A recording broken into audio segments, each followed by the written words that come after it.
ازيكم؟ والله يا جماعه بتوحشونا. نكمل كلامنا بقى عن الاسكان. بصوا بقى، الشقه اللي بتبقى جنبكم او قصادكم او الدور عامه بيبقى فيه 4 شقق. انت ونصيبك بقى في جيرانك، يطلع جارك حد محترم او يطلع جارك بقى حد استغفر الله العظيم يا رب سب الدين ده لبانه في بقه. انا بقى نصيبي كان في حد بيسيب الدين، استغفر الله العظيم يا رب، يعني الحمد لله على كل حال. وحظي الحلو الحمد لله الحمد لله انه ما كانش صاحب الشقه، انه كان مستاجر. المستاجر في الحاله دي بيبقى اعدانه في الشقه على كف عفريت. اي حد في الدور كله مستاجر وسلوكه مش كويس، او مثلا زي ما قلت لكم كده استغفر الله العظيم يعني بيسيب دين، او مثلا بيأذي جاره، بنكلم المالك لو ما تصرفش ومشى المستاجر ده بيبقى كلامنا مع البنك. يعني احنا الاول ما بنحبش ان هو ايه نضره، ما بنضرش المالك بان احنا مثلا نبلغ ان هو مش محتاج الشقه ومأجرها وجايب لنا ناس ازيانه نفسيا معنويا اي حاجه ماديا، هي ازيانه وخلاص. في ناس بتاخد الشقه وهي مش مستحقياها. في ناس بتبقى مثلا ساكنه في بيوت عيله ومش عايزه تسيب بيت العيله، فعايزه تفضل فيه، فالشقه هنعمل فيها ايه علشان خاطر ما تتاخدش مننا او البنك ما ياخدهاش، احنا هنأجرها. بس لما يجي حد يسأل هنقول ان احنا المستأجر اللي قاعد فيها، هنقول له ان هو هيقول ان هو المالك. فهمتوني؟ بيستعلموا ازاي او بيعرفوا ازاي ان المستأجر هو اللي صاحب الشقه ساكن فيها ولا قافلها. بيبقى فيه زي حملات كده بيخبطوا على الشقق، لو سيادتك ما فتحتش بيبصوا على عداد الكهرباء هو شغال طبعا بيبان ان في استهلاك، فكده بيعرفوا ان الشقه ساكنه. الشقه مثلا عايزين ياكدوا ان اللي ساكن في الشقه صاحبها مش مستاجر، اوقات بيخبطوا وبيطلبوا العقد. يعني في كل الاحوال بيبقى في متابعه. المتابعه دي بتفضل قد ايه؟ انا في الاعلان القديم، انا اعلان قديم، فكانت المتابعه دي بيفضل احنا فيها 7 سنين. 7 سنين صاحب الشقه ملوش الحق ان هو يبيعها، ملوش الحق ان هو يأجرها، ملوش الحق ان هو يقفلها فاضيه. لازم تبقى انت واخد شقه مدعمه من الحكومه، يبقى لازم انت اللي تستغلها، مش واخدها عشان تعملها استثمار من ورا الحكومه. لو الحكومه اكتشفت ان انت بتلعب بديلك يعني ومأجرها، بيحاسبوك بالسعر الحر. السعر الحر ده اللي هو سعر الشقه كسعر البيع اللي هو العادي، بيع العقارات العاديه مش مدعمه من الحكومه، يسحبوا منك الدعم طبعا. ودي حاجه طبعا محدش يتمناها.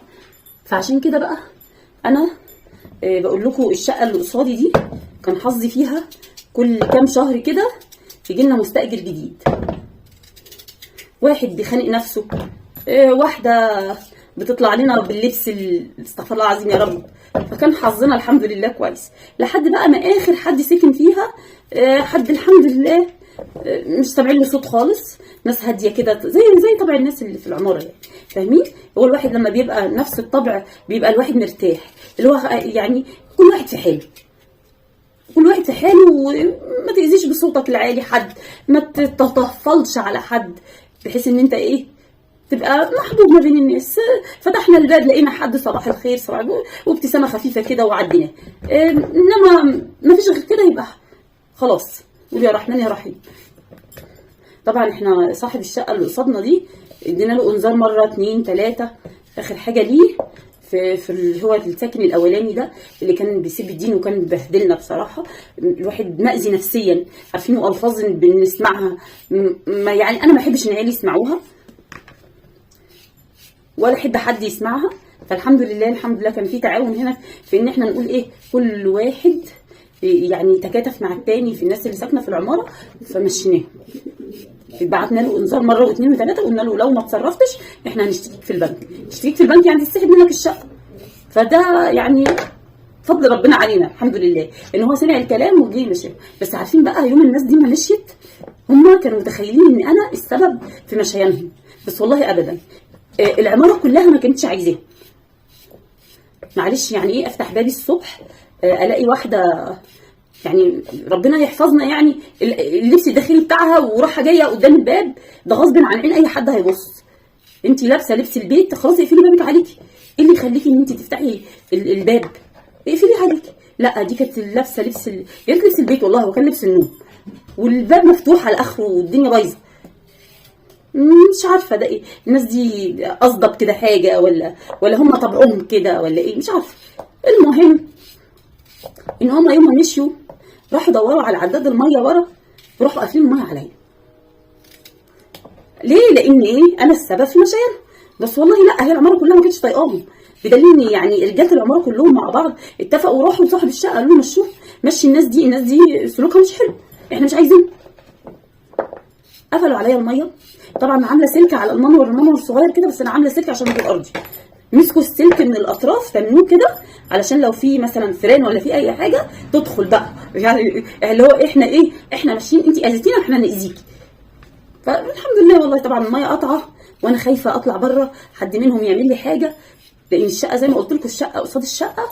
فرحت متصله بجارتي فوقي، قلت لها حصل كذا كذا، خلي جوزك ينزل قلت لها الميه قطع عندك، قالت لي لا. قلت لها خلاص يبقى هم اكيد فصلوا الميه عادي، خلي جوزك بقى ينزل يشغل لي الميه. فطبعا الراجل كتر خيره نزل وشغل لي الميه. يعني الناس دي الحمد لله ان هم مشوا على خير. طبعا قبل ما يمشوا كان في مناوشات، اللي هو احنا عارفين مين اللي قال ان احنا مش كويسين، لا احنا كويسين، انتوا اللي مش كويسين. وكان في خناقات وحاجات كده. طبعا احنا بنسمع كل حاجه وما بنردش.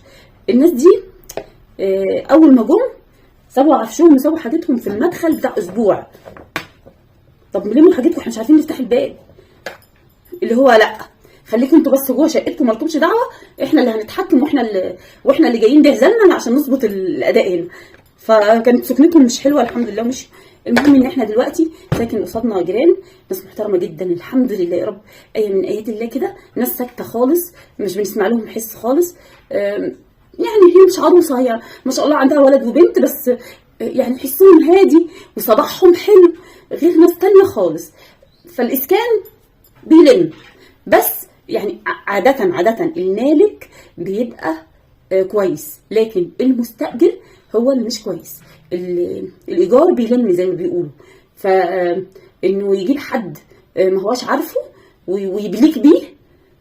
يعني أنا أوقات كنت أصحى على سب دي، والله العظيم الراجل ده هيجيب لنا الفقر، والله العظيم يا مش ناقصة، الراجل ده يمشي من هنا. اللي هو انت صاحي كده بما يرضي الله بصوا، كلام في التليفون فيه كده، الكلام في البيت فيه كده، لان الصوت طبعا عالي عالي، وانتوا عارفين 4 ادوار في 4 شقق في الدور الواحد، فالصوت عالي. طبعا انت غصب عن عينك سامعه كل الكلام وانت في شقتك.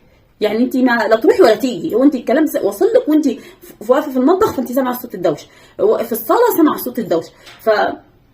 هي كانت اللي بحكي عنها دي كانت ست كبيره وعندها بناتها، فبناتها موجودين معاها. فشفنا اللي محدش شافه على مدار، احنا دلوقتي ساكنين بقالنا يجي 7 سنين في المكان. فالحمد لله يعني بيعدي علينا كتير. واللي صدمني بقى اخر حاجه ان الجاره اللي انا بشكر فيها بتقولي بفكر امشي علشان الشقه فيها كذا عيب، والصاحب الشقه بيقول لها انا مش هصلح فيها حاجه، ولو صلحتي صلحي على حسابك. يبقى انت كل شويه تجلينا بحد، ربنا يسترها ويعديها على خير. الاسكان هو حلو مش وحش، لكن لما يكون الجيران كويسين. ولو وصلتوا لحد هنا يبقى لايك وشير وسبسكرايب. لو اول مره تشوفوا الفيديو بقى في الفيديو اللي قبله على طول، اللي هو ازاي اخدت الشقه وازاي عملنا كل حاجه. يلا سلام.